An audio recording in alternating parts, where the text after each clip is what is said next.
প্রিয় দর্শক, সবাইকে স্বাগত জানাচ্ছি আওয়ার ডেমোক্রেসি অনুষ্ঠানে। আমি হাবিব রহমান আছি আপনাদের সাথে। অনুষ্ঠানটি সরাসরি সম্প্রচারিত হচ্ছে নিউ ইয়র্ক স্টুডিও থেকে। আজ আমরা বাংলাদেশের সম্পূর্ণ ব্যাপার নিয়ে আলোচনা করব, কেন সেটি অনুমেয়, এবং আজকের আলোচনাটা হবে একেবারে বাংলাদেশ ভিত্তিক। বাংলাদেশের ইলেকশন, বাংলাদেশের মানুষ, বাংলাদেশের ভবিষ্যৎ, সামনে কি আছে। আগামী 12ই ফেব্রুয়ারি আপনারা সবাই জানেন বাংলাদেশে এমন একটি জাতীয় নির্বাচনের মুখোমুখি হচ্ছে যা শুধু ক্ষমতার পরিবর্তন নয়, বরং বাংলাদেশের গণতান্ত্রিক ভবিষ্যৎ নির্ধারণ করবে। শেখ হাসিনার আওয়ামী লীগ সরকারের পতনের মধ্য দিয়ে 2024 সালে যে রাজনৈতিক অধ্যায়ের অবসান হয়েছে তা 15 বছরের একচ্ছত্র শাসনের প্রতি একটি ইতি টেনেছে। এই নির্বাচন সেই অধ্যায়ের সরাসরি ফলাফল আমরা বলতে পারি। বর্তমানে দায়িত্বপ্রাপ্ত অন্তর্বর্তীকালীন সরকারের সামনে কোনো সাধারণ প্রশাসনিক চ্যালেঞ্জ নেই, তাদের ওপর অর্পিত হয়েছে একটি ঐতিহাসিক দায়িত্ব। রাষ্ট্র কাঠামোর প্রয়োজনীয় সংস্কার, গণতন্ত্রের পুনঃপ্রতিষ্ঠা এবং একটি সত্যিকারের অবাধ, সুষ্ঠু ও অংশগ্রহণমূলক নির্বাচন নিশ্চিত করাই তাদের মূল লক্ষ্য। এখানে কোনো আপোষের সুযোগ নেই, কারণ সব রাজনৈতিক দলের অংশগ্রহণ ছাড়া নির্বাচনের বৈধতা হয় না, নির্বাচন বৈধতা পায় না, আর বৈধতা ছাড়া গণতন্ত্র অর্থহীন। 15 বছর পর এই প্রথম বাংলাদেশ নির্বাচনী পরিবেশে ভয়ের বদলে প্রত্যাশা এবং উৎসবের আবহাওয়া লক্ষ্য করা যাচ্ছে। প্রায় 17,50,00,000 নিবন্ধিত ভোটারের বাংলাদেশে 40% ভোটারের বয়স 37 বছরের নিচে এবং প্রায় অর্ধেক ভোটার নারী। বাস্তবতা হলো এই নির্বাচন কার্যত তরুণ ভোটে নির্ধারিত হবে। অনেক বিশ্লেষকের মতে এটি হতে যাচ্ছে বিশ্বের প্রথম নির্বাচন যেখানে জেনারেশন জি ভোটার মূল চালিকা শক্তি হিসাবে ভূমিকা রাখবে। তারাই হবে ডিসাইডিং ফ্যাক্টর। রাজনৈতিক মাঠে বিএনপি ও জামাতে ইসলামী নিজেদের সমর্থনের দাবি জোরে সোরে জোরালোভাবে উপস্থাপন করছেন। উভয় দলই বলছেন জনমত জরিপে তারাই এগিয়ে, কিন্তু ইতিহাস বলে জরিপ নয়, ব্যালেটই শেষ কথা বলে। সিদ্ধান্ত নেবে বাংলাদেশের জনগণ। তবে প্রশ্ন শুধু কে জিতবে সেটি নয়, এই নির্বাচনের ফলাফল নির্ধারণ করবে বাংলাদেশ কোন পথে এগোবে। ভেতরের গণতন্ত্র, বাংলাদেশের ভেতরের গণতন্ত্রের কথা বলছি, কতটা শক্ত হবে, আর বাইরে, দেশের বাইরে পররাষ্ট্র নীতিতে কোন ভারসাম্য তৈরি হতে যাচ্ছে। বিশেষ করে আঞ্চলিক শক্তি ভারত এবং ক্রমবর্ধমান বৈশ্বিক প্রভাবশালী শক্তি চীনের প্রেক্ষাপটে বাংলাদেশের অবস্থানটি কি হবে, সেই প্রশ্নেরও উত্তর খোঁজার চেষ্টা করব আজকের আলোচনায়। আজকের আলোচনায় আমরা এই নির্বাচনকে আবেগ নয়, তথ্য এবং বিশ্লেষণের আলোকে বিচার করব, এবং এই আলোচনায় আমার সাথে আজ যোগ দিয়েছেন লেখক, গবেষক, সাংবাদিক হাসান ফেরদৌস। স্বাগত জানাচ্ছি আপনাকে। আমাদের সাথে আরও আছেন প্রফেসর ডক্টর শওকত আলী। স্বাগত জানাচ্ছি আপনাকে। উনি আছেন আমার সাথে স্টুডিওতে। অনেকদিন পরে আপনাকে পেলাম, আমি মনে করি একটি ভালো আলোচনা হবে ইনশাআল্লাহ। সো আপনারা দুজনে শুনে বুঝতে পারছেন যে আজকের আলোচনার বিষয়বস্তু কি এবং কোন দিকে। আমরা চেষ্টা করব বোঝার অনেক কিছু, কিন্তু আমি যেটি করে টিবিএনের পক্ষ থেকে কিছু মানুষের মতামত আমরা চেষ্টা করেছি নেয়ার নির্বাচন সম্বন্ধে।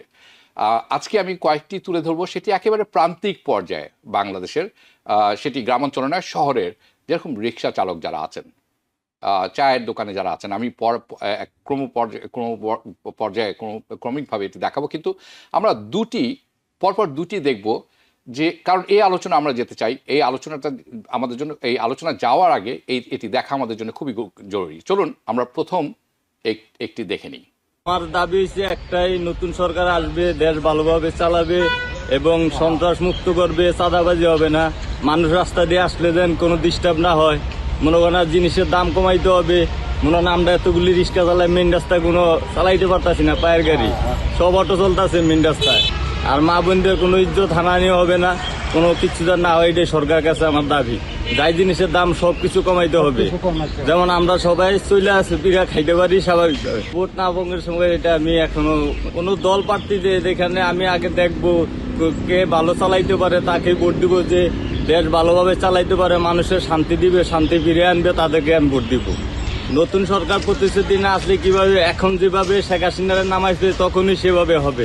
সব জনগণ মিললা, কোনো কিচ্ছু নাই, কারোর জন্য ছাড় নাই। দরকার বুক পাইতে দিব, মাইরে লাগবো, তো দেশের মানুষের ক্ষতি হইতে দিব না, মানুষের যেন সমস্যা না হয়। দর্শক আপনারা দেখলেন, আমি চলে যাব হাসান ফেরদৌস আপনার কাছে। আমরা সবসময় সুশীল সমাজ, সাংবাদিক, লেখক, সমাজের উচ্চ স্তরের মানুষের সাথেই কথা বলে থাকি। যারা প্রান্তিক পর্যায়ে আছেন তারা চাপা পড়ে যান বরাবরের মতোই। মাঝে মধ্যে তাদেরকে আমরা দেখি যখন তাদের খুব দুঃখ দুর্দশা থাকে তখন। এটি আপনাকে দেখালাম এই কারণে, কারণ আমার প্রথম প্রশ্নটি আপনার কাছে হবে যে এই যে ফেব্রুয়ারি নির্বাচন হতে যাচ্ছে আগামী 2-1 দিনের মধ্যে, জনগণের প্রত্যাশাটা কি বলে আপনি মনে করেন? কোন কোন ঝুঁকি এই নির্বাচনের বিশ্বাসযোগ্যতা প্রশ্নের মুখে ফেলে দিতে পারে? আর এই যে আমরা শুনলাম একটি বাস্তবিক কথা বলেছেন, জিনিসপত্রের দাম কমতে হবে, নিরাপত্তার কথা বলেছেন উনি তার ক্ষোভের কথাও বলেছেন। যদি আসলে কয়েকটি প্রশ্ন করা হয়েছিল তাদেরকে যে সামনের সরকার, নির্বাচিত সরকারের কাছে তাদের প্রত্যাশাটা কি, তরুণ সমাজের কাছে তাদের প্রত্যাশাটা কি, এবং যদি এই সরকার, যেই সরকারই আসুক না কেন, সে যদি কথা না শোনে জনগণের, তখন কি করবেন তারা? আপনি শুনলেন, কিন্তু এখন আমি শুনবো আপনার কাছে। ধন্যবাদ হাবিব ভাই, শওকত ভাই, দেখে ভালো লাগছে। আপনাকে সালাম। থ্যাংক ইউ ভাই। সামনে নির্বাচন ঠিক মুখে দাঁড়িয়ে এই একজন প্রান্তিক মানুষের বক্তব্য আমাকে ভীষণ উজ্জীবিত করেছে। ফেলায়া দেব, যেমনে হাসিনারে ফেলাইছি অমনে ফেলায়া দেব, এই একটা বার্তা তিনি দিচ্ছেন যারা নির্বাচনে জিতবার আশায় লড়াই করছেন। আমার খুব ভালো লেগেছে। যদি এই স্পিরিট সবার মধ্যে থাকে, সবার মধ্যে যদি এই বোধটা থাকে, আমি মনে করি এই নির্বাচনটা খুব কম্পিটিটিভ হবে। যদি থাকে, এটা পিওর স্যাম্পলিং একটা, বাট স্যাম্পলিং অর্থ ক্যারি করে তো, এবং সেই অর্থ ক্যারি করছে কি, যে এই নির্বাচন থেকে দেশের মানুষ, সব স্তরের মানুষ অনেক কিছু আশা করছে, পরিবর্তন আশা করছে। জুলাই আগস্টের আমরা যেটা বলি বর্ষা রেভলিউশন বা আমাদের বর্ষা রেভলিউশন, বিপ্লব, সেই বিপ্লবের মূল বক্তব্য কি ছিল? আমরা একটা পরিবর্তিত ভিন্ন বাংলাদেশ চাই। কেন চাই আমরা ভিন্ন বাংলাদেশ? কারণ যে বাংলাদেশ আমরা পেয়েছিলাম ৭১-এর পরে, সে বাংলাদেশ আমাদের মূল চাহিদা পূরণ করেনি। একদম বেসিক চাহিদাটা কি ছিল? গণতান্ত্রিক অধিকার, আমার ভোটের অধিকার, কথা বলার অধিকার, আমার খেয়ে পরে বেঁচে থাকার অধিকার। গত 15 বছর, 16 বছর, 17 বছর বলতে পারি আমরা, যেই পরপর 3টি বা 4টি নির্বাচন হয়েছে, সেই নির্বাচনে মানুষ ভোট দিতে পারেনি। ফলে মানুষ ভোট দিতে অসম্ভব আগ্রহী বসে আছে। আমার তো আর অন্য কোনো, আমি তো আর সাধারণ মানুষ, সে তো আর পার্লামেন্টে বসবে না, সে মন্ত্রী হবে না, সে এমপি হবে না। তার তো একটাই শক্তি, তার হাতে একটাই কার্ড আছে, আমার ভোট। এবং এই লোকটি যে বলল, আমার যাকে খুশি তাকে ভোট দেব, আমার যাকে খুশি আমি তাকে ভোট দেব। ফলে এই সুযোগটা এসছে, এবং সুযোগটা সদ্ব্যবহার করতে যে সমস্ত মানুষ, তার ভোট দিয়ে তার প্রিয়, তার পছন্দের সরকার গঠন করতে। কি চাই? আপনি শুরু করেছিলেন, আমি তাকে কন্টিনিউ করি। মূল দাবিগুলি কি আমাদের সামনে? ক্লিয়ারলি আমি সকল সার্ভেগুলি দেখেছি, অসংখ্য টক শো শুনেছি, সাধারণ লোকের বক্তব্য শুনেছি। প্রধান দাবি হচ্ছে একটি দুর্নীতিমুক্ত সরকার, একটি দুর্নীতিমুক্ত সরকার। গত আন্দোলনের সময় আমরা বলেছি বৈষম্য মুক্ত সরকার। কেমন? কিন্তু বৈষম্য মুক্ত বলার মধ্যে ছিল কিন্তু এমন সরকার যেখানে ক্ষমতার অপব্যবহার হবে না, আমাদের বিত্তের অপব্যবহার হবে না, আমাদের সম্পদের অপব্যবহার হবে না, যা কিনা গত সরকারের সময়, গত 3 সরকারের সময়, একই আওয়ামী নেতৃত্বাধীন সরকারের সময় ব্যাপক কারচুপি হয়েছে, ব্যাপক অপচয় হয়েছে, ব্যাপক বৈষম্য ঘটেছে। ফলে 1 নম্বর ইস্যু হচ্ছে, আমি মনে করি, দুর্নীতি দূর করা। এমন সরকার চাই যে আমাদেরকে দুর্নীতির হাত থেকে বাঁচাবে, 1 নম্বর। 2 নম্বর, আপনি বলেছেন, ঠিকই বলেছেন, আমি এগ্রি করি, দ্রব্যমূল্য, ইকোনমি, যাতে করে অর্থনীতিটা, বাজার দরটা, জিনিসপত্রের দামটা আমার সাধারণ লোকের ক্রয় ক্ষমতার মধ্যে থাকে। 2 3 নম্বর, ক্লিয়ারলি আমি মনে করি জরুরি হচ্ছে নিরাপত্তা। আপনারা দেখেছেন এই মুহূর্তে গত 1.5 বছরে 2 বছরে আমরা দেখেছি প্রধান সমস্যা হচ্ছে গিয়ে আইন শৃঙ্খলা ব্যবস্থার অবনতি, চাঁদাবাজি, মব ভায়োলেন্স, এটাকে নতুন শব্দ আমরা শিখেছি একটা। সব ধরনের মানুষ এই মব ভায়োলেন্সে লোকাল লেভেলে, ন্যাশনাল লেভেলে আমরা জর্জরিত। আমরা এর অবসান চাই। নতুন একটা ফ্যাক্টর যুক্ত হয়ে দেখতে পাচ্ছি আমরা, তা হচ্ছে নারীর অধিকার। এটা আগে ছিল না, এত প্রোনাউন্স ছিল না।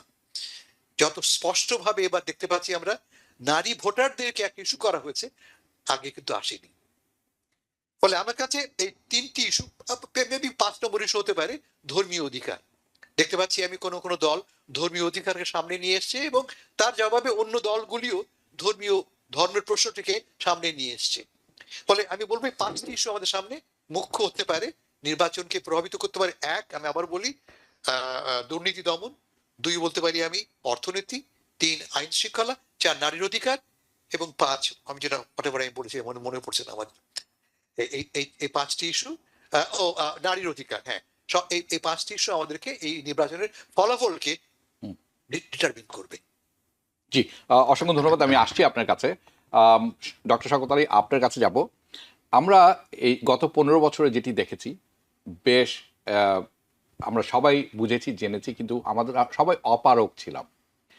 কারণ গণতান্ত্রিক পরিবেশে ভোট হতে হলে, নির্বাচন হতে হলে যে জিনিসগুলি দরকার, তার কিছু এলিমেন্ট থাকে, যেগুলা ফ্রি হতে হবে, স্বতন্ত্র হতে হবে, যার মাধ্যমে তারা স্বতঃস্ফূর্তভাবে, স্বাধীনভাবে সিদ্ধান্ত নিতে পারবেন।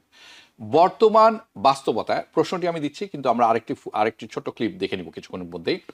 বর্তমান বাস্তবতায় এখনকার এই অন্তর্বর্তীকালীন সরকারের সময় আইন শৃঙ্খলা বাহিনী ও নির্বাচন কমিশন, সো 3টা, প্রশাসন, আইন শৃঙ্খলা বাহিনী ও নির্বাচন কমিশন, এই 3টি প্রতিষ্ঠান একটি অবাধ সুষ্ঠু নির্বাচন পরিচালনার জন্য অত্যন্ত অত্যন্ত জরুরি। যে 3টিকে আমরা দেখেছি আওয়ামী লীগ সরকার, শেখ হাসিনা পঙ্গু করে রেখেছিলেন।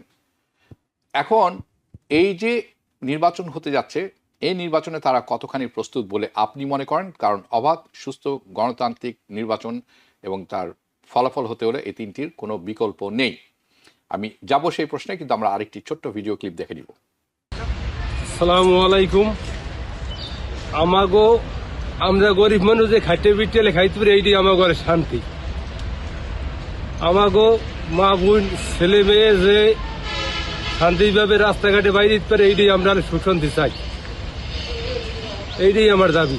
আমার যে খুশি মামা আমি তারে ভোট দিতে পারি, আমার ব্যক্তিগত ব্যাপার। যে আমাকে গরিবের দিকে চাইবে, আমরা হ্যাঁ পক্ষে যাবো। জানামু আমাকে তো মনে করেন আমরা তো শ্রমিক, আমাকে তো একটা আছে যে হোক, আমরা তার এলে জানাবো যে এই এলে সমস্যা আমাকে ছেলে মেয়ে লইয়ে কয়টা ভাত তাহলে খাইতে পারি। ওকে, আমরা 2টি বক্তব্য দেখলাম। তার মধ্যে একটি জিনিস আমার কাছে একেবারে পরিষ্কার, সেটি হলো সবাই শান্তি চায়, নিরাপত্তা চায়, আর অল্প কিছু খেয়ে পরে সম্মানের সাথে বাঁচতে চায়, খুব বেশি চাহিদা না। কিন্তু এই যে প্রশ্নটি আপনাকে বললাম, যে বর্তমানের বাস্তবতায় প্রশাসন, আইন শৃঙ্খলা বাহিনী এবং নির্বাচনের কমিশন, এই 3টি প্রতিষ্ঠান একটি অবাধ সুষ্ঠু নির্বাচন পরিচালনার জন্য কতখানি প্রস্তুত আছে বলে আপনি মনে করেন? না, থ্যাংক ইউ আইব ভাই, অনেকদিন পর আপনার সাথে একটি ইন্টারাকশন হচ্ছে আজকে, এটা থ্যাংক ইউ। 3টে প্রশ্ন তো গুরুত্বপূর্ণ, এটা জাতীয় প্রশ্ন। এখানে একটা বিষয় হলো যে কথা আপনি বলেছেন অলরেডি, যে 16-17 বছর গণতান্ত্রিক চিন্তা চেতনার চর্চার অভাবে আমাদের মনটাই বোধহয় মারা গেছে। আমাদের রাজনৈতিক নেতাগুলো যে কিভাবে গণতান্ত্রিক পরিবেশে কথাবার্তা বলতে হয় তা বোধহয় এরা ভুলে গেছে। আর যারা কিছু জানতো তারা বোধহয় বিদ্ধ হয়ে গেছে, ওরা আর কিছু বলে না, খালি দেখে। কিন্তু আমি খুবই আশাবাদী। আমাদের দেশ অত্যন্ত সুন্দর দেশ, খুব ভালো দেশ। একজন অর্থনীতিবিদ হিসেবে আমি এদেশের ভবিষ্যৎ খুবই উজ্জ্বল আমি দেখি।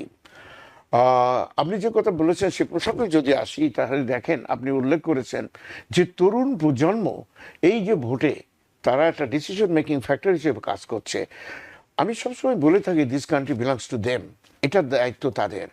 দেখুন, 71 সালে আমাদের একটা বয়স ছিল, আমার নিজের 17.5 বছর বয়স ছিল। সেখানে সেদিন ওই যে আমার বন্ধু হেলাল আবিদ যেটা বলছে যে এখন যৌবন যার যুদ্ধে যাওয়ার সময় তার, তো আমরা সেই বয়সে আমাদের যা করা দরকার আমরা তা করেছি, এমানসে আমরা কাজগুলো করেছি। 71 সালের স্বাধীনতা একটা ফাউন্ডেশন, এই ফাউন্ডেশনটাকে রিফর্ম করার জন্য আপনি যতগুলো প্রশ্ন তুলেছেন, খাদ্য, বস্ত্র, অন্য যতগুলো প্রশ্ন, নিরাপত্তা, শান্তি শৃঙ্খলা, প্রশাসন, সব কিছুর সমাধান হতো যদি ফাউন্ডেশনটাকে আমরা ঠিকমতো তৈরি করতে পারতাম। আনফর্চুনেটলি হাসান ফেরদৌস ভাই বলেছেন যে আমরা ব্যর্থ হয়েছি। স্বাধীনতার পরপরই যে সুযোগটা ছিল সেই সুযোগটা আমাদের হারিয়ে গেছে। আপনার আগস্টে যে বিপ্লব হয়েছে, আল্লাহ রহমত, আমি অত্যন্ত গর্বিত যে এই বিপ্লবে সরাসরি খালি ফিল্ডে বাংলাদেশের ভিতরে না, যে প্রবাস থেকে যা যা করার দরকার, মাঠে ঘাটে, রাস্তাঘাটে, এয়ারপোর্ট থেকে শুরু করে টক শোতে, আপনাদের প্ল্যাটফর্মও বহুবার আপনারা আমাকে ডেকেছেন, আমাদের সুযোগ দিয়েছেন, সেজন্যে আপনার TVN 24-কে ধন্যবাদ। আমরা কিন্তু লড়াইটা কন্টিনিউ করেছি, যে কারণে আমি নিজে 10-12 বছর আর দেশে যেতে পারিনি। আমি কথাটা এই কারণে বলছি যে ওটা অত্যন্ত দুঃখজনক। আমরা দেশকে ভালোবাসি, তো আমরা তো চেয়েছি যে সরকার আগে ছিল তাকেও সাহায্য করার। আমার মনে আছে যে আমি NTV ভবনে যখন বাজেট নিয়ে আলোচনা হয় আবুল মাল মহিদির সাথে, প্রবাস থেকে অর্থনীতিবিদ একমাত্র আমি এখান থেকে অংশগ্রহণ করেছিলাম। কি কারণে কি হয়েছে হঠাৎ আমি জানি না, আমাদের মানে সতর্ক বক্তব্য ছিল দেশের সাথে, এ কারণে আমাকে দেশেই যেতে যাওয়ার জন্য যত রকম হুমকি আমার বাড়ি থেকে শুরু সব করা হয়েছে। আল্লাহ রহমত আমরা জিতে গিয়েছি। না হোয়াট, আমার কথা হচ্ছে যে এই দেশটার দেখেন আমাদের টোটাল জিডিপি সাইজ কিন্তু 475 বিলিয়ন, এটা কিন্তু সবার অংশগ্রহণ আছে। আমরা চাই সেটা নিশ্চিত করতে হবে। গরিব, কৃষক, মেহনতি জনতাই যে ভাইয়ের কথা আপনি বললেন, এই যে দেখেন ওর কত চাওয়া, যেটা আপনি বলছেন সামান্য একটু ভাত, একটা গামছা, এটা কিন্তু আমি এতে স্যাটিসফাইড না। আমি চাই মোর দ্যান দ্যাট।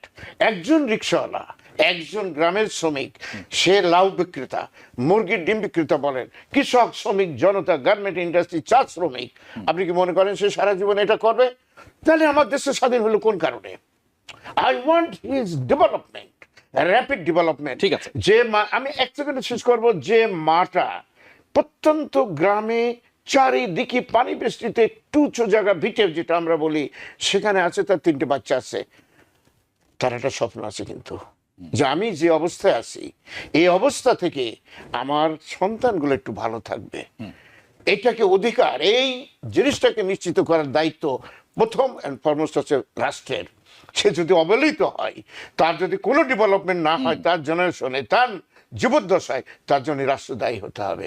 আমরা একজাক্ট সেই বক্তব্য এখন দিতে চাচ্ছি।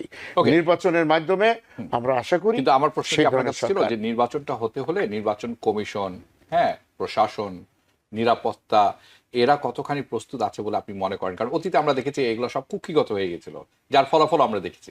সেটি ছিল না, এটা আপনার আমি একটু যোগ করি সেখানে। আমি গত পরশুদিনও আমি দেখেছি যে যমুনার আশেপাশে যখন হাদি হত্যার বিচার চাওয়া হয়েছিল, তাদেরকে বেধক পিটন হয়েছে, সাংবাদিকও বাদ যায়নি। এটা অত্যন্ত ন্যাক্কারজনক, এটা না করলেও চলতো। তো এটাতে মনে হয়েছে, দেখেন যুক্তরাষ্ট্রে, হাবিব ভাই আপনি অনেকদিন আছেন, আমরা কিন্তু পুলিশকে শরীফ বলি, শরীফ। শরীফ শব্দটা আরবি মানেই, শব্দ মানেটাই হচ্ছে ভদ্র মানুষ। পুলিশ কিন্তু এরা, আমরা এই পুলিশকে যদি তাদেরকে মানে সেভাবে রিট্রেনিং না দিতে পারি, তাহলে আনফর্চুনেটলি শান্তি শৃঙ্খলা রক্ষার যে কথাটা বলছেন, এটা ফ্যাসিস্ট আমলের থেকে কোনো রকম ভালো হবে না। নির্বাচন কমিশন তাদের দায়িত্ব তারা পালন করছে, তাদের সাধ্যমতো তারা করে যাচ্ছে। প্রশাসন, আমাদের সেনাবাহিনী, পুলিশ বাহিনী, তারা আমার মনে হচ্ছে এখন তারা they learn their mistake from the past, এবং তারা সুন্দরভাবে এগিয়ে যাচ্ছে। ঠিক আছে, ঠিক আছে, আমি আসছি আপনার কাছে হাসান ফেরদৌস, আপনার কাছে যাবো। আমি আইন শৃঙ্খলা পরিস্থিতির উপরে থাকবো, কিন্তু একটু ভিন্ন ওয়েতে।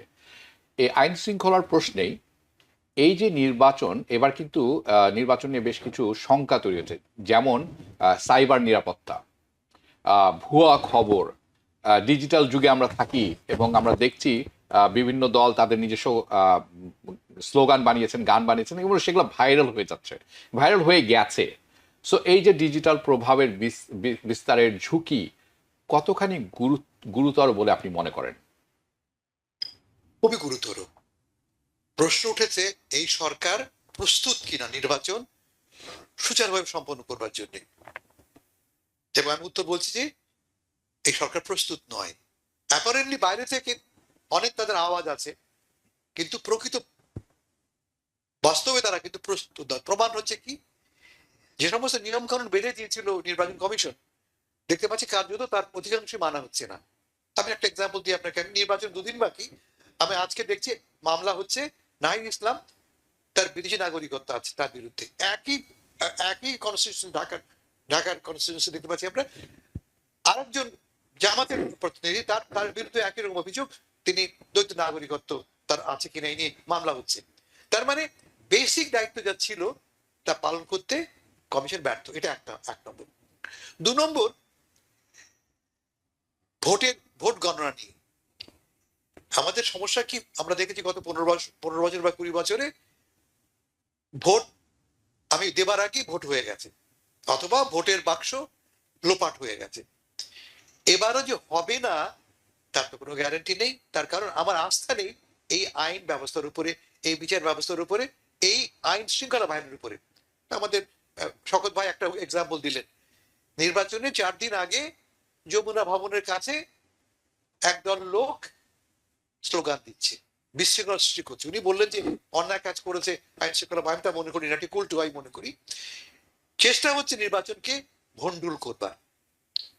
ঠিক এই সময় কেন তোমাকে হাদির বিচারের দাবি জানিয়ে যমুনা ভবনের দিকে যেতে হবে, যে ভবনে যাওয়া তোমার নিষিদ্ধ? লক্ষ্য তো একটাই, এমন একটা পরিস্থিতি সৃষ্টি করা যে পরিস্থিতিতে নির্বাচনটা ভণ্ডুল হয়। আমরা কি জানি যে দেশের ভেতরে দেশের বাইরে অনেক ফোর্সেস আর অ্যাক্টিভ তৈরি আছে নির্বাচনটাকে ভণ্ডুল করবার জন্য। এই হাদি বাহিনীও তার একটি হতে পারে, কিন্তু অন্যরা তো আছে জানি আমরা। অন্যরা দুভাবে করবে, সরাসরি বিশৃঙ্খলা সৃষ্টি করবে, সরাসরি তারা ভোট কেন্দ্রে নানা রকম ইনডিসিপ্লিনারি কাজ তারা করতে পারে, করবে, অলমোস্ট ডেফিনিট। আমি আর 2 নম্বর, পেশি শক্তির ব্যবহার। এখন ঢাকার স্লোগান হচ্ছে এরকম, অস্ত্র, অর্থ আর ধর্ম, এই 3টা হচ্ছে ইস্যু। এই 3টে ইস্যু ব্যবহার করে দেখবেন আপনি লোকাল লেভেলে নির্বাচনটাকে ব্যাহত করার চেষ্টা হবে। ফাইনাল এলিমেন্ট হচ্ছে ডিজিটাল এলিমেন্ট। আমরা ডিজিটাল যুগে প্রবেশ করেছি, এবং আপনি ঠিকই বলেছেন যে কিভাবে এই ডিজিটাল টেকনোলজি ব্যবহার করে তথ্যের অপব্যবহার হচ্ছে, ডিস ইনফরমেশন ছড়াচ্ছে। লোকাল নির্বাচনের দিন আগে পরে এদেশেও হয়, আমরা জানি কিভাবে তথ্যের অপব্যবহার হয় নির্বাচনের দিন, নির্বাচনের আগে। আমাদের অভিজ্ঞতা আমাদের আছে। বাংলাদেশে যে হবে না তার গ্যারান্টি কি? 7 দিন আগে কি দেখেছি আমরা, কয়েক হাজার সাংবাদিকের তথ্য ফাঁস হয়ে গেল। নির্বাচন কমিশন হচ্ছে কি এই তথ্য সংরক্ষণ করার দায়িত্ব তার। কয়েক ঘন্টা সকল সাংবাদিকের তথ্য অবমুক্ত হয়ে গেল। নির্বাচনের দিন যে এই জাতীয় অঘটন ঘটবে না তার গ্যারান্টি কোথায়? ফাইনাল এলিমেন্ট হচ্ছে ব্যালট। এবারে আমরা দেখতে পাচ্ছি আমরা বিপুল সংখ্যক আমরা প্রবাসীরা ব্যালটে ভোট দিচ্ছি। যেমন নিউ ইয়র্ক থেকে 30,000 ব্যালটে ভোট দেওয়া হয়েছে। আমরা কি জানতে পারছি, ওমানে বসে বা দোহাতে বসে সিল দেওয়া হচ্ছে। কে মনিটর করছে? যদি সাংবাদিকরা এই খবরটা না জানাতো আমরা কি জানতাম? আরো কত অপব্যবহার হচ্ছে তারই বা নিশ্চয়তা কোথায় হবে না? ফলে ভয়টা রয়ে গেছে। আমি এই প্রসঙ্গে হাসান ফেরদৌস, আপনি শুনে একটু অবাক হবেন। আমার মনে হয় আপনি অলরেডি জানেন, ডক্টর শওকত আলী, আমার মনে হয় আপনিও জানেন। এই প্রসঙ্গটি তুলেছি আমি 2টি কারণে। গতকাল সেনাবাহিনীর একটি ভিডিও বাংলাদেশ প্রতিদিনের একজন সাংবাদিক বেসিক্যালি রিশাফলড ইট, আপনি বলতে পারেন আমাদের মানে মিডিয়ার ভাষায়। তা সেখানে তারপর দিন সেনাবাহিনী এসে 21 জন সাংবাদিককে তুলে নিয়ে গেলেন। কোথায় নিয়ে গেলেন? বিমানবন্দরের অপোজিটে সেনাবাহিনীর দপ্তরে। এখন এই কাজটি একেবারে অন্যায় বলে আমি মনে করি একজন সাংবাদিক, এটা আমি বলেছি, আপনিও বলেছেন, এবং এটি একটি আশঙ্কার কারণ। আপনি ডিজিটালের কথা বলছেন। গত পরশু জামাতে ইসলামের আমির শফিকুর রহমানের এক্স অ্যাকাউন্ট হ্যাক হয়ে গেছিল, এবং যিনি করেছেন সেটাও তিনিও ধরা পড়েছেন। সো যে কথাটি আমি বলছি সাইবার যে হ্যাকের কথা মানে এটার প্রভাব এটি আমরা দেখতে পাচ্ছি অলরেডি, এবং এটি বিপদের কারণ হয়ে দাঁড়াতে পারে। এবং আমি এখনো সন্দিহান যে আমাদের আইন শৃঙ্খলা বাহিনী এবং সাইবার টেকনোলজি কতখানি প্রস্তুত এটা মোকাবেলা করার জন্য। এনিওয়ে আমরা তবে হাবিব ভাই, জেনুইন ইচ্ছা কিন্তু আছে। এটি আমাদের সক্ষমতার অভাব থাকতে পারে, কিন্তু এই সরকারের বর্তমান প্রশাসনের যে ইচ্ছা নেই, এ কথা আমি বলবো। আমি আপনার সাথে একমত। I am not as questioning their integrity, I am that questioning their preparedness and the ability to combat that. এটি হচ্ছে আমার প্রশ্নটি ছিল। ওকে, চলুন, আপনি একটি গুরুত্বপূর্ণ কথা নিয়ে এসেছেন যে ভোট কেন্দ্রের কথা বলছিলেন। ডক্টর শওকত আলী, আমরা অতীতের কথা সবাই জানি যে গ্রাম অঞ্চলে বিশেষ করে, শহরে নয়, শহরেও হয়, এমন যেন হয় না, গ্রাম অঞ্চলে ভোট কেন্দ্র দখলের আশঙ্কা একটি বাস্তব আশঙ্কা, আমরা সবাই জানি। এইটা এখনকার নিরিখে, বর্তমান এই যে সময়ের নিরিখে কতখানি বাস্তব, এবং এটি যদি হয়ে থাকে বা হতে পারে বলে সবাই অনেকে আশঙ্কা করছেন। যেমন আজ আমি কিছুক্ষণ আগে একজনের সাথে কথা বলছিলাম, সিলেট অঞ্চলের মানুষ, উনি বললেন যে সেনাবাহিনীর গুলিতে সেখানে একজন মারা গেছেন এই মিটিং মিছিল চলার সময়। আজকের ঘটনা, কয়েক ঘন্টা আগের ঘটনা, ঠিক আছে। এই নির্বাচনে যদি সেরকম হয়, তাহলে এই নির্বাচনের ফলাফল কতটা প্রভাব ফেলতে পারে বলে আপনি মনে করেন?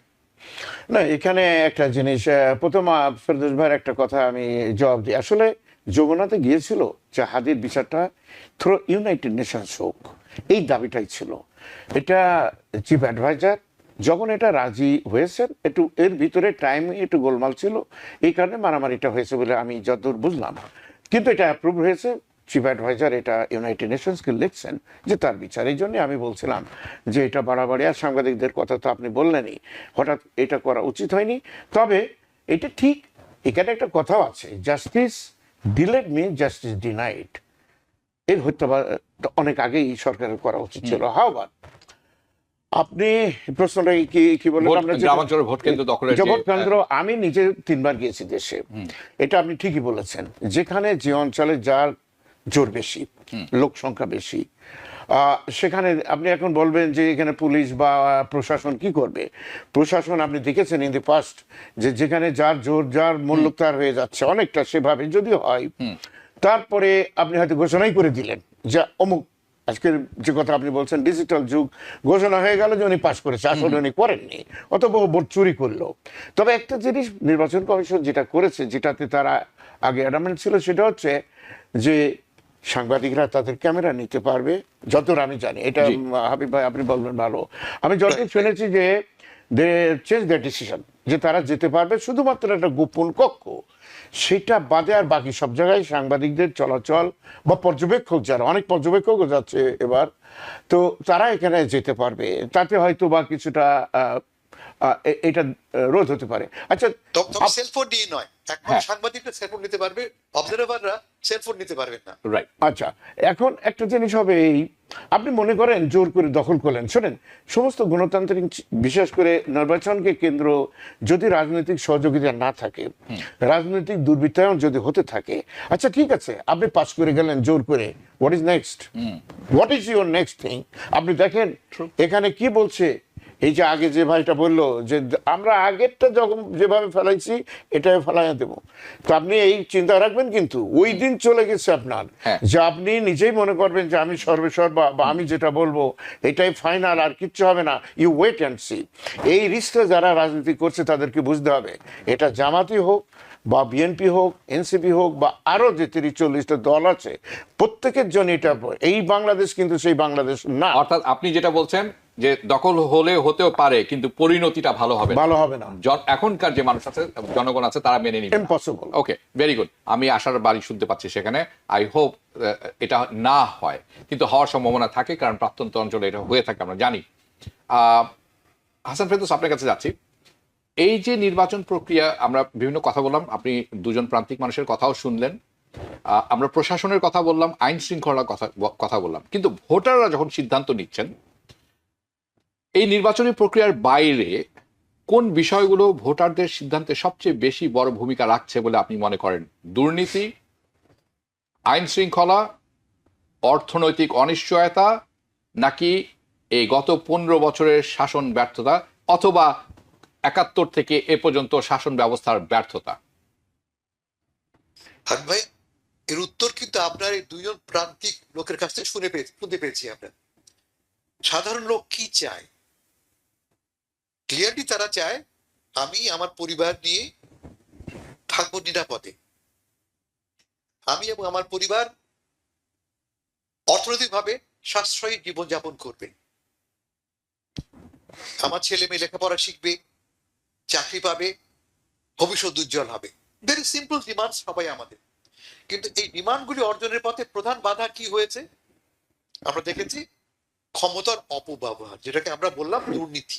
শুরুতে বলেছি আমি, জরিপে দেখেছি আমি, জরিপে 67% মানুষ বলছে তাদের কাছে 1 নম্বর ইস্যু হচ্ছে, 67% লোক, রয়টার্স আমি রিপোর্টে দেখতে পাচ্ছি আমরা, 67% লোকের কাছে প্রধান ইস্যু হচ্ছে দুর্নীতি। কারণ গত 15 বছরে বা 17 বছরে আমরা দেখেছি দুর্নীতির পাহাড়। এই দুর্নীতির পাহাড় সরাতে হবে, এটা একটা। দ্বিতীয়ত আইন শৃঙ্খলা অবস্থা, বিশেষ করে গত 2 বছরে আইন শৃঙ্খলার যে অবনতি ঘটেছে তা সকল স্তরের মানুষকে স্পর্শ করেছে। শহরে নয়, ধনীদের নয়, গরিবদের নয়, সবাইকে স্পর্শ করেছে। জীবন অনিশ্চিত হয়ে পড়েছে। পাশাপাশি আমি এও বলি যে এই পর্যন্ত নির্বাচনে মারা গেছে বোধহয় 5 থেকে 7 জন লোক নির্বাচনী ঘটনার সূত্রে মারা গেছে অনেকে, কিন্তু নির্বাচনী দুর্ঘটনা ঘটেছে অ্যাবাউট 5, মেবি 10 ধরা যায়। গত বছরে স্থানীয় পর্যায়ে নির্বাচনে মারা গেছে 100 জন। এর আগে নির্বাচনে, স্থানীয় নির্বাচনে 100 জন মারা গেছে। সেই তুলনায় অবস্থা কিন্তু অনেক বেটার। বেটার হওয়ার কারণটা কি? দুটো কারণ। এক হচ্ছে যে আইন শৃঙ্খলা বাহিনী, আমাদের সকল বাহিনী এই মুহূর্তে তৎপর রয়েছে, 1। 2 নম্বর, আমার মনে হচ্ছে যে এই প্রশাসন কোনো পক্ষপাত করছে না কোনো দলের পক্ষে, বা চেষ্টা করছে পক্ষপাত দুষ্ট না হবার। আর 3 নম্বর, দেশের মানুষ এখন অনেক বেশি সজাগ। দেশের মানুষ কি মনে করছে যে এই আমার সুযোগ। এই ভালো এক্সাম্পল আমি দিয়ে দুটো লোকের কথা শুনিয়ে, তারা কি মনে করছে, দিস ইজ মাই টাইম, এই আমার সুযোগ দেশটাকে নতুন করে সাজানো। কেন প্রয়োজন? কারণ দেশ না গড়তে পারলে আমার বর্তমান এবং আমার ছেলে মেয়ের ভবিষ্যৎ দুটি ঝরঝরা। সে কারণে আমি বলছি যে it is a wonderful opportunity আমাদের জন্য। দেখবেন বাচ্চার ছেলেরা কি বলে, ইয়াং জেনারেশন কি বলছে, সেকেন্ড ইন্ডিপেন্ডেন্স, দ্বিতীয় স্বাধীনতা। এ কথার মানেটা কি? এ কথার মানে এই নয় যে আমরা 71কে বর্জন করছি। এ কথার মানে হচ্ছে এই যে 71 আমাদের যা দিতে পারেনি, 71 আমাদের যে মুক্তি দেয়নি, জয় দিয়েছে, মুক্তি দেয়নি, অধিকার দেয়নি, দুর্নীতি মুক্ত পূর্ণ গণতান্ত্রিক ব্যবস্থা দেয়নি, সেই ব্যবস্থা আমরা অর্জন করব, সেই ব্যবস্থা আমরা গড়ব। ফলে ইয়েস, এই নির্বাচনের মাধ্যমে আগামী বাংলাদেশ, যে বাংলাদেশ সবার অধিকার নিশ্চিত করবে, যে বাংলাদেশে মানুষ থাকবে নিরাপদে, মানুষ থাকবে গণতান্ত্রিক অধিকার নিয়ে গঠিত হবে। সে কারণে আমি খুবই উত্তেজিত, এক্সাইটেড, আনন্দিত এবং এবং এবং এবং লিটারেলি আমি মনে করি যে 2 দিন পরেই আমাদের সামনে সুযোগটা আসছে নতুন পাতা উল্টানোর। জি জি, আমিও মনে করি, আমি খুব এক্সাইটেড। নির্বাচন হওয়া উচিত আসলে উৎসব, নির্বাচন হওয়া উচিত সবার অংশগ্রহণ সাপেক্ষে। নির্বাচন হবে যেটা আমাকে বলবে যে গণতন্ত্রের প্রতিষ্ঠা হচ্ছে, এবং যেই ফলাফল যাই হোক না কেন সেটা মেনে নিয়ে সামনের দিকে যাওয়া, এবং যেই জয়ী হোক না কেন তাকে সহযোগিতা করা। এই হচ্ছে একটি সুস্থ গণতান্ত্রিক পরিবেশের অবস্থা। আপনি খুব মূল্যবান একটা কথা বলেছেন, অন্য সময় হলে আমি হয়তো এটার উপরে আলোচনা করতাম 1 ঘন্টা। সেটা হলো যে আমরা 71-এ স্বাধীনতা পেয়েছি কিন্তু মুক্তি পাই। মানে এই কথাটার গভীরতা কতখানি, এটা আসলে আলোচনা না করলে বোঝা মুশকিল। আমি গত পরশু একজনের সাথে আলাপ করছিলাম, পশ্চিমবঙ্গের, উনি লেখিকা। উনি একটি কথা বললেন, কথায় বললেন, কিন্তু আমার কাছে কথাটা খুব গুরুত্বপূর্ণ মনে হয়েছে। উনি বললেন যে তোমরা ওখানে এই বাঙালি একটা আলাদা আইডেন্টিটি খুব ধীরে ধীরে তৈরি করে ফেলেছো, যেটা আমাদের চেয়ে ভিন্ন, আমাদের থেকে ভিন্ন। তো এই কথাটা অন্য আরেক সময় আলোচনা করার প্রয়োজন আছে মনে করি, কারণ এটিও যথেষ্ট গুরুত্বপূর্ণ একটি ব্যাপার। যদি সেটা হয়ে থাকে আমি মনে করি এটাও আমাদের জন্য একটা বিজয়, এটাও একটা বিজয়। হ্যাঁ, তো এনিওয়ে আমি আরেকটি খুব গুরুত্বপূর্ণ বিষয়ের উপরে কথা বলবো। শওকত আলী, যাচ্ছে আপনার কাছে। এবারের ভোটে মোট ভোটারের প্রায় অর্ধেক, প্রায় না অর্ধেক কি আমরা বলতে পারি, অংশের নারী। ওকে, তাদের অধিকার, আচ্ছা এটাতে একটা ব্যাপার। এবং আমরা দেখছি যে নারীদের অংশগ্রহণ, স্বতঃস্ফূর্ততা এবং তাদের যে মানে এই পুরো ব্যাপারটিতে অংশীদারিত্ব খুব প্রকট, সেটা আমরা দেখছি 24-এর সেই বিপ্লব থেকে শুরু করে এখন পর্যন্ত। সেটি বিএনপি হোক, সেটি জামাত হোক বা এনসিপি হোক, আমরা দেখছি সেটি একেবারে পরিষ্কার, এটা প্রতীয়মান না, পরিষ্কার। এই যে মোট ভোটারের অর্ধেক নারী, তাদের অধিকার, নিরাপত্তা ও ক্ষমতায়ন নিয়ে দুঃখিত, রাজনৈতিক দলগুলো কি বাস্তবসম্মত কোনো পরিকল্পনা দিচ্ছে, নাকি এগুলো সব এই নির্বাচনী আবহাওয়ার সময়ে কেবল নির্বাচনী স্লোগানের মধ্যেই সীমাবদ্ধ থাকবে বলে আপনি মনে করছেন? এবং সেটা যদি হয়, নারীরা কি মেনে নিবে কিনা? না না, এটা এত সুন্দর একটা প্রশ্ন করেছেন আপনি যে এক্সকিউজ মি, আমি বলেছি বহুবার যে 71 সালে স্বাধীনতা যুদ্ধের সময় এত নারীদের অংশগ্রহণ আমরা কখনো দেখিনি, পাইনি। তো এবার যেটা হয়েছে, যে আগস্ট বিপ্লব যেটা হয়েছে, এখানে আমাদের মেয়েদেরকে রাস্তায় নামিয়েছে, সবচেয়ে বেশি তারা স্যাক্রিফাইস করেছে। এবার আপনার একটা প্রশ্ন জবাব আমি দিই। গ্রামগঞ্জে যে কথা আপনি বলছেন, জামাত, বিএনপি, এনসিপি, যাই দল হোক, কমিউনিস্ট পার্টি হতে পারে, যে কোনো দল হতে পারে, সম্মিলিতভাবে এই যে নারী জাগরণ, তার কাছ থেকে সে ভোট দিয়ে আসছে, ভোট দিল, আর পরের দিন আপনি ইয়ারকি মেরে তার ভোটটাকে কেড়ে নিয়ে আপনার নামে চালিয়ে দিলেন। Can you believe it? আপনি আপনার অস্তিত্ব নিয়ে প্রশ্ন তুলেছেন অলরেডি। আপনার ঘর বাড়ি পোড়ানো হবে। শোনেন, আমি আই হোপ নট, আপনাকে রীতিমতো জনতার আদালতে বিচার করা হবে। বিচারপতি তোমার বিচার করবে যারা, আজ জেগেছে সেই জনতা। আমি অত্যন্ত আশাবাদী, আমি মোটেই হতাশ না এই নির্বাচন নিয়ে। এটা ইলেকশন হবে এবং যারা ভোট দেবে সেই ভোটগুলো কাউন্ট করা হবে। যদিও আমরা বলে থাকি অনেক সময়, it does not matter that who is voting for whom, it matters who is counting it. তার মানে কে কাকে ভোট দিচ্ছে এটা বিচার নাই, যেটা বিআই লেনিন বলেছেন সমাজতান্ত্রিক চিন্তা চেতনার ক্ষেত্রে। কিন্তু ভোট যে কাউন্ট করছে সে ম্যাটার্স। আমি মনে করি এবার তা হবে না, কোনো ক্ষেত্রে হবে না।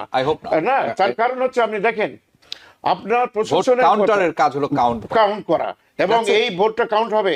আমি ভাই, আমি আপনাকে বলি, আপনার একটা সেন্টারে ভোট দিল সবাই, মনে করেন নারী, ইয়ং ছেলেপেলে, উইথ এ গ্রেট হোপ যে you are for the change, আর আপনি আমার ভোটটা কেড়ে নিয়ে বাক্স নিয়ে দৌড় মারে মারলেন। আচ্ছা, বাক্স নিয়ে যাবেন কই ভাই সাহেব, কই যাইবেন? আপনার নেক্সট ডে আপনি কোথায় বলাবেন? এই বাড়িগুলো আমরা চিনি, এই জায়গাগুলো আমরা চিনি।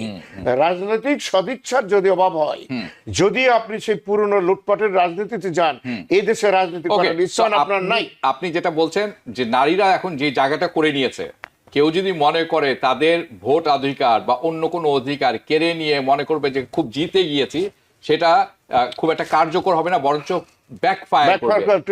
চরম ভাবে করবে, কারণ তারা আমাদের আগে থেকে অনেক বেশি সচেতন। ভাই, সব থেকে বড় কথা, আপনি নারীকে অপমান করেছেন, তার অধিকারকে হরণ করেছেন।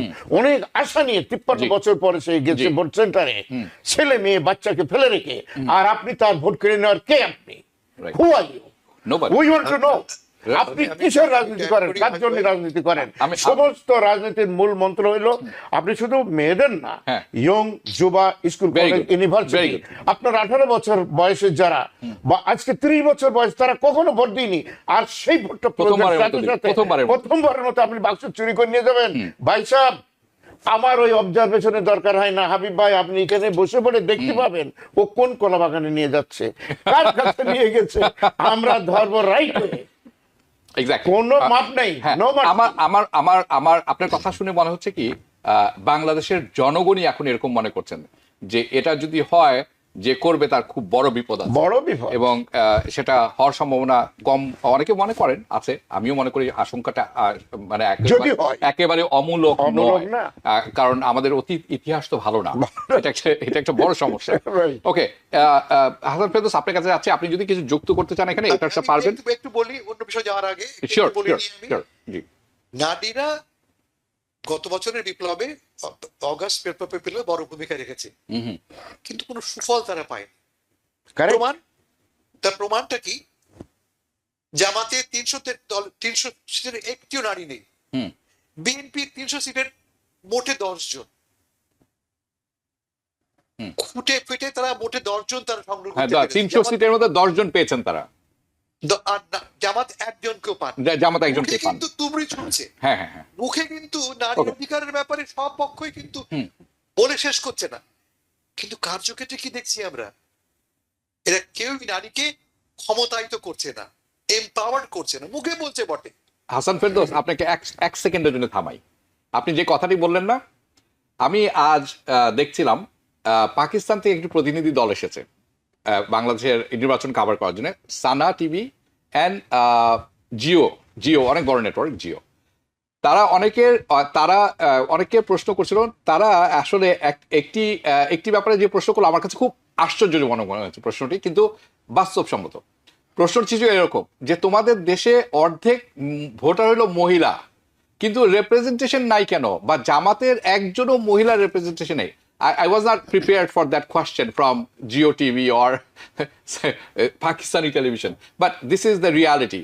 Okay, এখন আপনার কাছে যে প্রশ্নটি আমার ছিল সেখানে চলে যেতে পারি আমরা। সেটি হচ্ছে যে এই যে মানে রাজনৈতিক দলগুলোর মধ্যে যারা কর্মসূচি প্রতিশ্রুতি দিচ্ছেন স্পষ্ট, বাস্তবায়নযোগ্য, বিশ্বাসযোগ্য বলে মনে করেন, কারণ কি এই যে জেন জি প্রথমবারের মতো ভোট দিবেন, তারা কিন্তু এই ডাইমেনশনটা চেঞ্জ করে দিতে পারেন এই ইলেকশনটি। তো অনেকেই অনেক কিছু বলছেন, আসলে কি? এবং এই যে জেনজির ভূমিকা, মহিলা ভোটারের ভূমিকা, আপনি কিভাবে দেখেন এইবারের ইলেকশনে? আমাদের রাফলি 44% হচ্ছে গিয়ে এমন ভোটার যাদের বয়স 35-এর কম। জি। রাফলি 44%। আমাদের অর্ধেক ভোটারই হচ্ছে গিয়ে ছেলে মেয়ে মিলে বলছি আমি, যাদের বয়স 35-এর কম। এরা রিয়েল ফোর্স হচ্ছে এরা, এবং এদের রাফলি 37% প্রথমবারের মতো ভোট দিচ্ছে। এই ছেলেগুলি তারা ভোট দেয়নি গত 15 বছরে, 20 বছরে। না, দিতে পারেনি। দিতে পারে, সুযোগ ছিল না। কেমন? এবং পরিবর্তনটা ওরাই কিন্তু এনেছে। এই যে পরিবর্তনটা এবং স্বপ্নটা ওরাই দেখিয়েছে, নতুন বাংলাদেশের স্বপ্ন ওরাই দেখিয়েছে। কিন্তু মজা দেখে যে দলটি ওরা গড়লো, যে দলটি এই তরুণরা গড়লো, তারা কি করলো? জি, এনসিপির কথা বলছি। শেষ পর্যন্ত তারা হাত মেলালো জামাতের সাথে, মার্জ হয়ে গেল লিটারালি। তাদের সকল প্রিন্সিপাল বাদ মানে ভুলে যে জামাতের সঙ্গে ধর্মভিত্তিক দলের সঙ্গে তারা যুক্ত হলো। আরো ইন্টারেস্টিং কি ঘটলো, এর রিয়াকশনে এই দল থেকে কয়েক শত নারী নেত্রী, ছাত্রী দল থেকে বেরিয়ে গেল, যে না, তোমরা আমাদের অধিকারকে রিপ্রেজেন্ট করো না। ফলে কি হলো, এই যে ব্লকটা হলো, এই ব্লকটা ডিভাইডেড হয়ে পড়লো। জি। আমি দেখতে পাচ্ছি আজকে রয়টার্সের যে সর্বশেষ রিপোর্ট, তাতে একটা বড় অংশ, এই তরুণ প্রজন্ম বড় অংশ জামাতের দিকে ঝুঁকেছে, একটা বড় অংশ জামাতের দিকে ঝুঁকেছে। কারণটা খুব স্পষ্ট। আমি আপনাকে বলি, গত এই 5টা নির্বাচন দেখেছি আমরা 5 ইউনিভার্সিটিতে জামাতি সমর্থিত প্যানেল জয় হয়েছে। কারণটা কি? এমন নয় যে সব ছাত্ররা হঠাৎ করে ধার্মিক হয়ে গেছে, তা কিন্তু নয়। মূল ব্যাপার হচ্ছে যে ছাত্ররা দেখেছে যে তারা ট্রাই করেছে ছাত্রলীগ, তারা ট্রাই করেছে ছাত্র দল, সবাই তো ব্যর্থ হয়েছে, সবাই ক্ষমতার অপব্যবহার করেছে, সবাই সুযোগের অপচয় করেছে। ফলে তারা চাইছে ভিন্ন একটি সুযোগ দিতে নতুন দলকে। সে কারণে জামাতের এই উত্থানটা ঘটেছে। জামাতের উত্থানের পেছনে কোনো সন্দেহ নেই, তরুণরা উইল বি এ ফ্যাক্টর।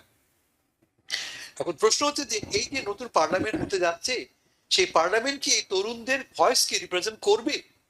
আমি দেখতে পাচ্ছি যে রাফলি 5 to 7% নতুন যারা এবার আসছে পার্লামেন্টে নির্বাচন করছে, তাদের বয়স 35-এর কম, রাফলি 5 to 7।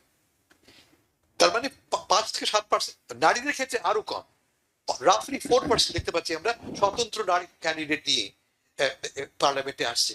ইন আদার ওয়ার্ডস, এই পার্লামেন্ট থেকে আমরা আশা করতে পারি না যে তরুণদের, নতুন প্রজন্মের কথাগুলিকে প্রতিধ্বনিত হবে। কিন্তু যেটা ভেরি ইম্পর্টেন্ট হচ্ছে যে বাংলাদেশের রাজনৈতিক বাস্তবতা বদলে গেছে।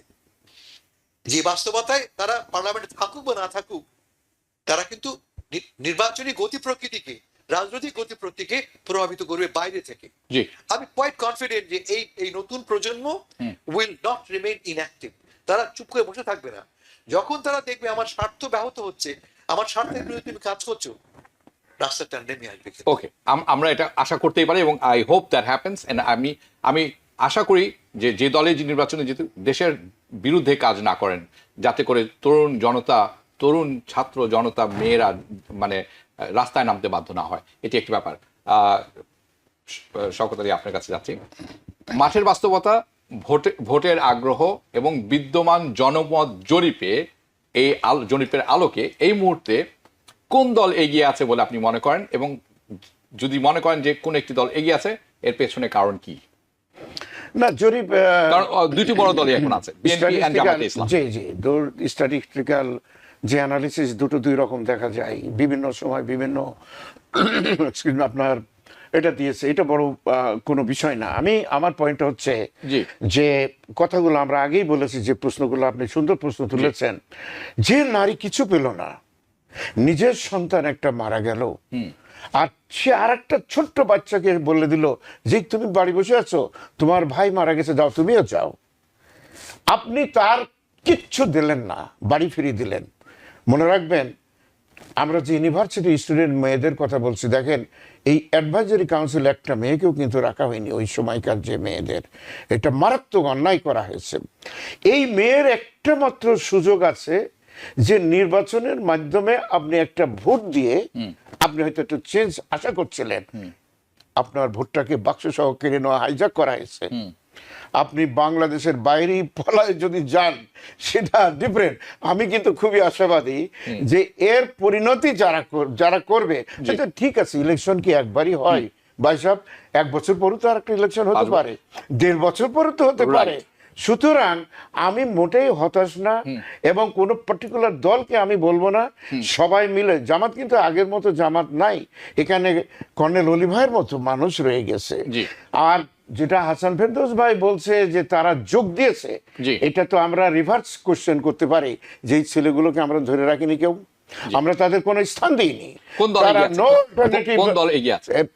এই ক্ষেত্রে আমি যেটা মনে করি, জনসমর্থনের দিক দিয়ে আমার গ্রামগঞ্জে যে বিশ্লেষণ দেখছি, নারী জাগরণ যেটা দেখছি, আমার মনে হচ্ছে টিল্টেড একটু বেশি হলো বোধহয় জামাতের জনসংযোগ, প্রচার, পার্টিসিপেশন এবং মেথড অনেকেই পছন্দ করেছে। আপনি দুটি কারণ বলে দিয়েছেন, এগিয়ে আছে কারা এবং কেন। হাসান ফেরদৌস, কে এগিয়ে আছে এবং কেন? এটা জানার তো একটাই পথ আমাদের সামনে, জনমত জুরি। জি জি, এখানে টেলিভিশন স্টুডিওতে বসে আমি অনেক কথা বলতে পারি, জি, আন্দাজি, কোন রকমের। আমার ভিত্তিটা কি? ভিত্তি একটাই, জনমত জরিপ। দুরকম জরিপ হয়েছে। একটা জরিপ করেছে দল নিজের মতো করে করেছে, এবং দেখবেন যে জরিপের তফাৎটা, ব্যবধানটা বিস্তর। একটা জরিপে দেখেছি আমি জামাত 12% এগিয়ে আছে, অন্য জামাত দেখছি আমি 60% এগিয়ে আছে বিএনপি। ডাইভার্জেন্ট, এই বিপুল। কিন্তু এই সবগুলি মিলে আপনি দেখেছেন, আমি আপনাকে পাঠিয়েছিলাম হিসাবটা, আমেরিকান রিপাবলিকান ইনস্টিটিউট তারা একটা জরিপ করেছে, সব মিলে 4টি মূল জরিপ দেখেছি। 8টির মধ্যে 4টিকে আমি নিচ্ছি, এবং 4টি থেকে যে ফলটা পাচ্ছি আমি, তা হচ্ছে এইরকম। এক, প্রথম পসিবিলিটি হচ্ছে বিএনপির পক্ষে 160টি সিট। প্রধান দল বিএনপি হচ্ছে, জামাত নয়। কি বলে শওকত ভাই, জামাতের সুযোগ কার্যত নেই আমি মনে করি। না না, আমি ক্ষমতায় যাওয়ার কথা বলিনি, জনপ্রিয়তা। উনি উনার পক্ষ থেকে বলেছেন যে এগিয়ে আছে। Please finish it. Hasan Ferdous, আমাদের হাতে অনেক সময় নেই। ক্ষমতা যাওয়ার জন্য তো আমার হাসান ফেরদৌস, আমাদের হাতে জনপ্রিয়তা 160টি সিট বিএনপি। আর আমি বলছি, আমি এই জনমত জরিপ আমার সামনেই আছে, হিসাবটা দেখে বলছি আমি। 160টা বলা হচ্ছে বিএনপি, 160 থেকে 180। সমস্যা কোথায় বলি আমি এই হিসাবটাতে, বিএনপির প্রায় 80 জন সদস্য বিদ্রোহী, স্বতন্ত্র ভোট, তারা একই সঙ্গে ফাইট করছে। জি, তার মানে একই সিটে 2 জন বিএনপি ফাইট করছে। জি, আশঙ্কাজনক ব্যাপার। এবং কোয়াইট লাইকলি এদের মধ্যে অ্যাটলিস্ট 40 জন জিতে আসতে পারে। তার মানে আমি যে বললাম 160, 60 থেকে 40 জন কাটা যেতেও পারে, অথবা এই 40 জনই কিন্তু আবার জয়েন করতে পারে বিএনপিতে। জি, ফলে মাথায় রাখেন 160 প্লাস 40। এক। 2 নম্বর জামাতকে বলা হচ্ছে, জামাতের জন্য ভোট হচ্ছে গিয়ে, এক সেকেন্ড আমি দেখি বলি, না দেখে বলবো না আমি, 55 থেকে 57। 118, হ্যাঁ 55 থেকে 118 তারা বলছে। বর্তমান জরিপ ঠিক থাকলে তারা 50, which is a massive leap তাদের জন্য। Huge. যেখানে জামাত কোনোদিন 12টা বা 13টা বেশি ভোট পায়, সিট পায় না, সেখানে 55টা বল, 55 to 118। ইসলামিক আন্দোলনকে বলা হচ্ছে 2 থেকে 10। অন্যান্য দল Okay. ইনক্লুডিং এনসিপি বড় জোর জি 2 থেকে 5%। Okay. এবং আমরা পেয়ে গেলাম জনমত জরিপে বিএনপি 1, জামাত 2, ধন্যবাদ 3 ধন্যবাদ। হচ্ছে গিয়ে অন্যান্য দল। হ্যাঁ আজকে অনুষ্ঠানটি এখানে শেষ করতে হচ্ছে। হাসান ফেরদৌস আপনার কাছ থেকে বিদায় নিচ্ছি, দেখা হবে হয়তো আগামীকাল, দেখা হতেই থাকবে এই নির্বাচন শেষ না হওয়া পর্যন্ত। আপনি ভালো থাকবেন, দেখা হবে পরবর্তী অনুষ্ঠানে। ডক্টর শওকত আলী আপনার কাছ থেকেও বিদায় নিচ্ছি। দর্শক আপনাদের কাছ থেকে বিদায় নিব, কিন্তু 12ই ফেব্রুয়ারি নির্বাচন শুধু একটি ভোটের দিন নয়, এটি বাংলাদেশের গণতন্ত্রের বিশ্বাসযোগ্যতার পরীক্ষা।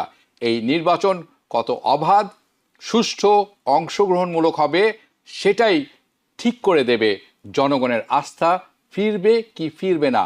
শেষ পর্যন্ত কে জিতবে তা নয়, সবচেয়ে গুরুত্বপূর্ণ প্রশ্ন হলো জনগণ কি নিজের ভোট অধিকার নির্বিঘ্নে প্রয়োগ করতে পারবে কিনা, সেটাই দেখার অপেক্ষায়। সেই উত্তর দেব এই নির্বাচনে, চোখ রাখবো সেখানে। থাকবেন আমাদের সাথে, দেখা হবে পরবর্তী অনুষ্ঠানে। শুভরাত্রি। TBN 24 টেলিভিশন দেখতে আজই কল করুন 7187776556। লগ ইন করুন www.totalcablebd.com। নিউ ইয়র্ক থেকে সম্প্রচারিত TBN 24 টেলিভিশন বিশ্বজুড়ে বাঙালির কণ্ঠস্বর।